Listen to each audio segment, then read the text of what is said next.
It's a puzzle. The only one of its kind. Forgotten until now. And it's almost finished.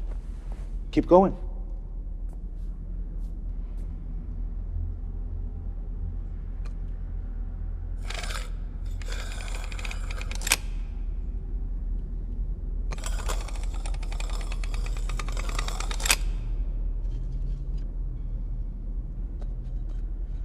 So if I solve it, do I get a prize?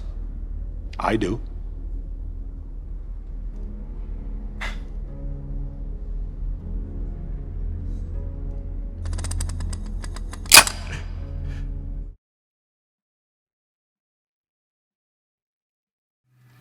Hello, everybody. This is Philip Martin. This is October 7th, 2022. This is OnFilm on video. And this is the month for scary movies, I guess. Like the clip we just saw was from Hellraiser, which I'm not going to see. Nope, nothing against Clive Barker, nothing against the franchise, nothing against, Pinhead or any of that stuff. I'm just not going to watch it. It's on Hulu. Have at. I mean, there's lots of great stuff going on for people who like to be scared. I don't mind being scared.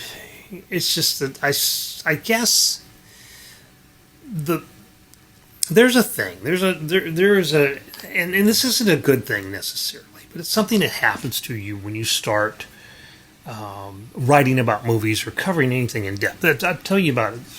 The first way I started out in this business as a sports writer.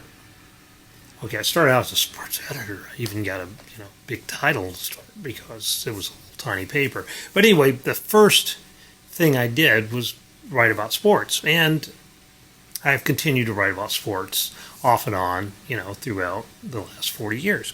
Now, one of the things writing about sports and covering sports and doing, going to games and, it kind of sucks the fan out of you. You lose that fandom, and that's not all bad because you start to see things more objectively, and I think you get a clearer picture of stuff, and you start maybe to root for individuals, to like some people and not like other people based on, the inside baseball stuff, or just your human emotions and your responses to, basic stimuli.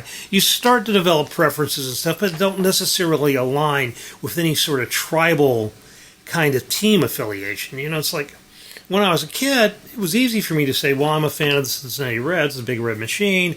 I like the Boston Red Sox. I like the Los Angeles Rams. I like the Los Angeles Lakers, and that's a function of where I grew up. I went to college at LSU. I'm not a particular LSU fan now. I was, I guess, when I was in college. We had terrible teams back then, Shirley McClendon, Charles Alexander too. But but right now I don't even know, and this is terrible to admit this, I don't even really know who LSU is playing next weekend. The fanness of it is gone. I don't have any sort of rooting interest. I root for a good game. I root for the story. The same thing kind of applies to movies. I don't really look forward or anticipate any movie now all that much. I kind of want everything to be good or everything to be interesting and entertaining, and I want to be engaged by it. And I have favorite directors, but they're not my favorite directors because they're my favorite directors for reasons that I can and do explicate. I don't have any sort of emotional bond with any of this stuff. So I can take or leave just about anything, and I can enjoy just about anything. That's the other thing. Because once you get to this point where you watch so many movies, and a lot of you are at that point, you just sort of are able to delight in the process and the way they're made and how they're put together. And you don't necessarily have to be, enamored of the plot or the way the story is being told or anything like that. You can just appreciate, a performance or the way a director moves a camera through a scene, that sort of thing. And horror movies, for me, seem awfully formulaic. And it's superhero movies are absolutely the worst. I usually really like a superhero movie for the first 30 minutes. I like it when they're doing the character stuff, when they're setting things up, when you start to realize that even though this guy's a superhero or this woman is a superhero, they've got their own stuff they're carrying around. You've got to deal with this stuff. And I would love to see movies that was based, and we've sort of moved into that with series like The Boys and things like that. Move into the space where you're talking about how the superhero copes with being a superhero on a day-to-day basis. That sort of stuff is interesting to me. It's not so interesting to me to see them fight the villain and save the world, which is the inevitable, third act of superhero movies. You have to have, this big, serious, threat, and then you have to banish it. And in banishing it, you probably lose something. Maybe a colleague, maybe someone you care about. If the camera is shaking, and it is, the reason is because all this construction's going on over here, right out here, 100 yards away. We've got big dozers and everybody tearing up the landscape, and it looks like war-torn Beirut out there. But I can't help it. It's probably going to be going on like that for the better part of the next year. So let's just get kind of comfortable with the camera shaking every once in a while, because it shakes this house. Really, kind of scary. My neighbor's worried about his foundation. I'm not. I don't think. I've got insurance. Hope that covers it. Anyway, but that's the whole thing with the difference between someone who is watching movies like I watch them and people who just watch 10 movies a year, is that we have this broader frame of reference. We have more stuff that we're thinking about. We're not just going in there to be entertained. And I'm not saying it's better, because it's probably not. It's worse. Probably the best way to see a movie is to go in as full of anticipation and ready to accept what the movie is offering.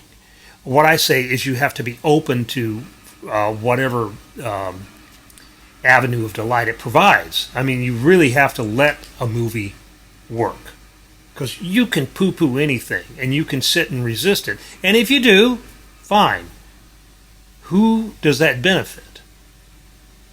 I mean, you're not enjoying the movie. You let the movie take you someplace if you can be taken. It's like being hypnotized. You have to go along with it. You have to accept. You have to suspend disbelief. So, I don't have any problem with Hellraiser or any of these horror movies as a genre.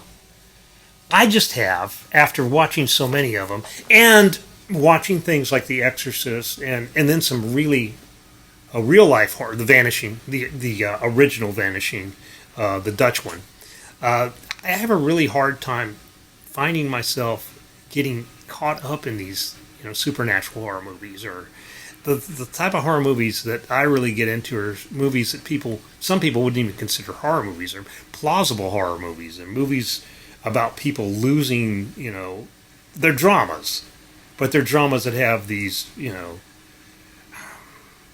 terrible consequences that actually could happen. It's like, I'm not worried about the spaceman or the boogeyman or Pinhead, But, like I said, it's fine if that's what you're into. It's just a different way of looking at things. How can I know this is you really in the picture? Yes, sir. So, I'm the doctor.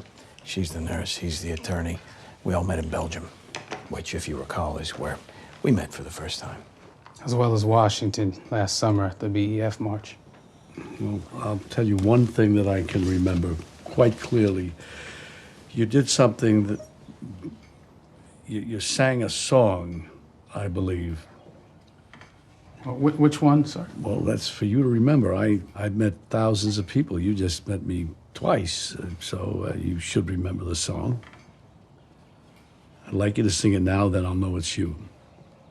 Sing a song. Did you ever see a dream? Walking. Walking. Well, I did. Yes. Did you ever hear a dream? Talking. Right, and then I did. No, that's not it.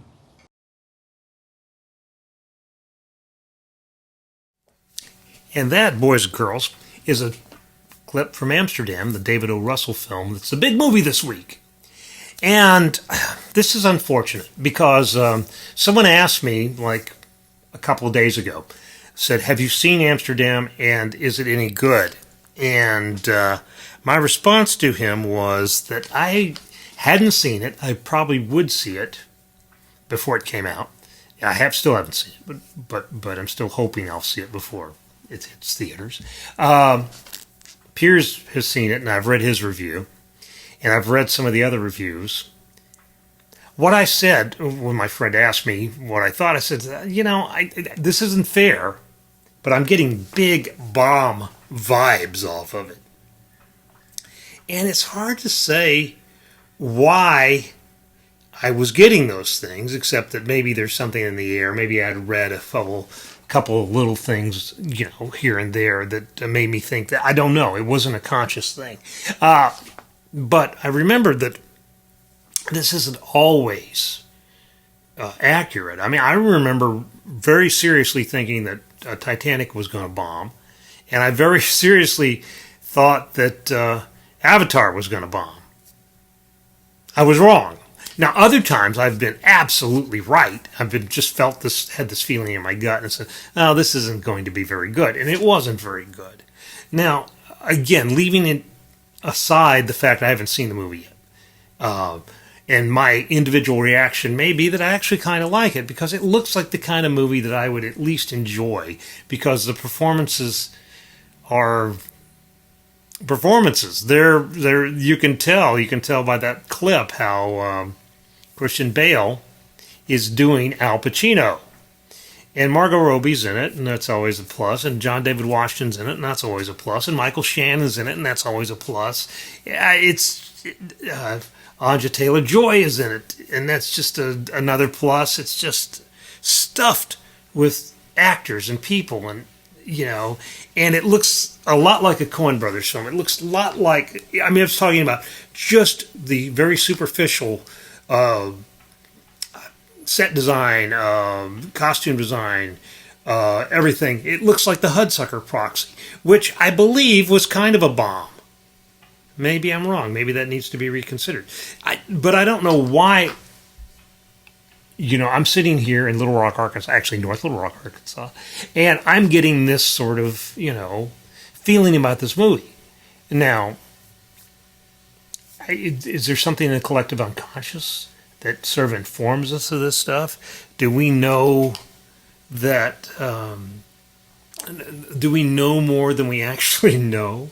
I'm loath to review movies I haven't seen, and I'm not reviewing this one. Like I said, it could be something I really like, but it's almost like, I don't know, it was almost like a predestined thing that this was not going to be very good, or not perceived as very good. Now, that's the other thing. Now, something can bomb when it comes out, and then later, of course, be recognized for a great, contribution to cinema. And that may happen. And also, the other thing that happens, too, is that something comes out and everybody kind of likes it. Crash. Most people I know liked that movie when it came out. I liked that movie when it came out, and I would not have argued. My favorite Crash is the David Cronenberg one, the one with James Spader and the dirty one. I like the dirty Crash better than the one that won the Academy Award, but that doesn't matter. I still liked Crash. But now the reputation of Crash is sort of, it's not a very good movie. I don't think it's not a very good movie. I think it's a kind of overwrought movie that won an Academy Award, which is exactly the sort of movies that win the Academy Awards most of the time. Anyway, but I think we could pencil, Amsterdam down as not an Academy Award contender this year. Unless things really reverse after it opens. Because, like I said, I'm just reading the early reviews.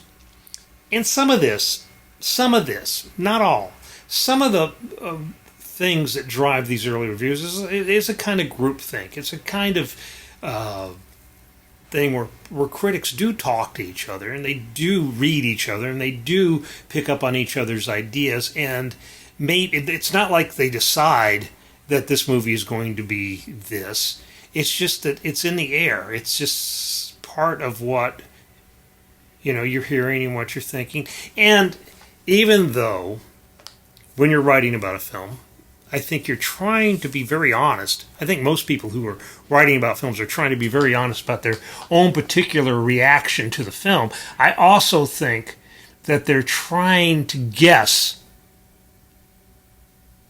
what your reaction will be and what the reaction of their peers will be. So this makes it more complicated than that. So you get a few bad reviews and things start to steamroll. And it used to be that you could get like one good review, like Pauline Kael could like Bonnie and Clyde, and that would cause like this sort of critical reevaluation of this film. Now, one of the reasons that can't happen anymore is because this film is here, it's gone. It's like most people who have reviewed, who've written about Amsterdam, are done with it. They're not going to go back to that film. They've got another film next week, 2 more films the week after. Boom. We don't keep anything around long enough to really kind of to consider it. And that's really kind of hard for a difficult film or a difficult work if you don't take the time to think about it. I always thought the best way to review a film was to do it like 2 weeks after it comes out. After you've had some of this initial reaction. After you've... Shout out to Philip Vandy Price, who does the initial reaction videos. After you've had that, then you go back and you say, well, what does this film, how does it fit? How does it mean? Who's it for? What's it saying? And you approach it that way. But now it's basically, okay, David O. Russell is a jerk, and I'm not disputing that. I've never dealt with, he's never yelled at me, but, it seems that it seems that if you get George Clooney to punch you in the face, then you're probably a jerk. Okay? And he does these movies where he gets all this talent, all these big name actors, and he puts them he stuffs them everywhere. He just populates his film with these famous big faces, and then he kind of runs a little sub-Coen Brothers kind of, story through there. And this time it doesn't work. Did it work with I Heart Huckabees? I'm not sure it did. I'm still not sure about that film. Now, some of the other films I have liked. I like The Fighter. I like the smaller scale kind of things. I'm not sure I liked Silver Linings Playbook. I mean, I'm sort of a David O. Russell agnostic. I like Three Kings. Didn't like every one of his movies. But I think I'm going to give Amsterdam a bit of a chance. I think I'm going to go see it and see what I think. And I think that's, if you're the least bit interested in a movie, you shouldn't let bad reviews dissuade you from seeing them. Now, I like bad reviews. I like good reviews. I like the fact that people are writing about film and taking it seriously and are considering these artifacts, these cultural, moments. I like that. And I think we ought to be engaged in a conversation about these sort of things. But I'm just saying that personally, each of us shouldn't be afraid to like something that nobody else likes. That's one of the great things about being, an individual human being alive in the world. You can discover things that you really like that other people don't care about. And that's great. That's great. So, the David O. Russell movie may be your favorite film of the year. Amsterdam may be exactly what you're looking for. And then again, You might think it's a horrible piece of junk, and I don't know. Like I said, I haven't seen it. Movie I have seen. Let's go to movies I have seen. Okay. And we'll recommend on a limited... Sorry, I recommend it with these caveats. And that is the Showtime documentary Nothing Compares, which is about Sinead O'Connor. And it's really about her rise and cancellation. And it simplifies it into that, her rise and cancellation.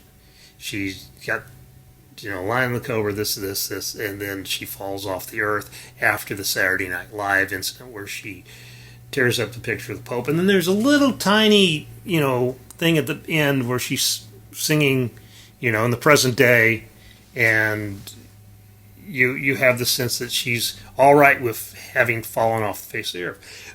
My only problem with the film, and I am a huge Sinead O'Connor fan, and I really could make a lot of the arguments that the film makes, even saying what I'm saying, even with the information I'm about to, give you or remind you of. I still would say that on balance, I think she's a very brave artist. After she fell off the face of the earth, and that the documentary doesn't even address, And I guess I get why the documentary doesn't address that. I guess it's because this is a story we want to tell, and the artist is cooperating with us, and this is a story she wants to tell. And it's not really as dramatic if you realize that, Sinead O'Connor made like 11 records after the Saturday Night Live incident, and she's been sort of a mid-level, pop act. She's not been a huge star, but she's not been out there in the wilderness walking, the earth either. And there have been some highly publicized incidents with her that seemed very strange. I mean, she went missing. One of her children, unfortunately, committed suicide. Not a child that's even mentioned in this documentary. They only talk about one of them. They don't talk about her personal life, and that's okay. That's fine. That's fine. I'm just saying that this documentary isn't like the end of the story, isn't the whole story. They told part of the story. And I'm fine that people like me, it's incumbent upon people like me to say, look, there was more. There was more, and some of it is good and some of it wasn't so good. Some of it makes you think that maybe some of the bad things they say about Sinead O'Connor are kind of true, are kind of based in fact, that she is difficult, that she is, got her own way of looking at the world. That's nothing wrong with that, except that it's not all just that people counseled her because she tore up a picture of the Pope, and she was right about child sexual abuse. Though I don't think she really articulated it all that well at the time, because I remember being confused about what she was talking about. And I paid attention. And later I figured it out. I mean, but people, we were really horrible people, okay? Like in 1990. I mean, we really did not think about these things the way we ought to think about them. I really think so. I mean, but that's one of the things. We get better.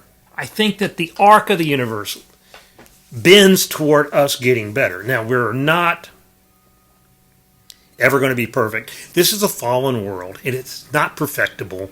And sooner or later, it's going to end in fire and ashes.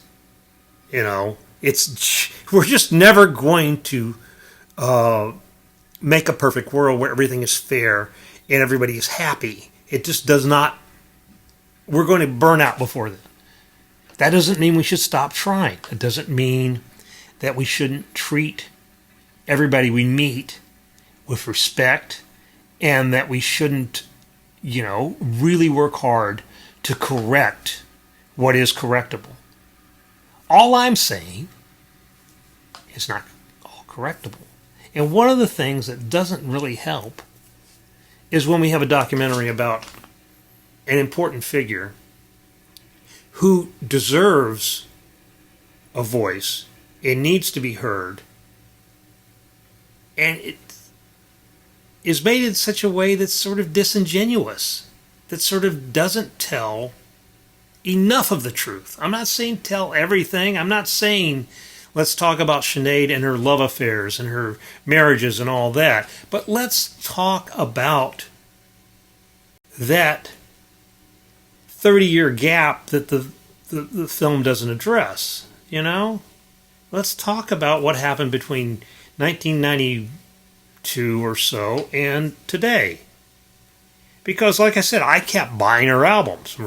Actually, I don't buy albums, but, you know, you get it. I mean, people send them to me, and but anyway, I would have bought her albums. I mean, I think The Lion of Cobra and her second album, I Do Not Want What I Cannot Have, I think, I always mess that up, are really brilliant albums. I really do. And I thought she was had one of the best voices in pop music, and had a real flair for choosing her material, was a pretty good writer, and had this really interesting and, I think, authentic political bravery about her.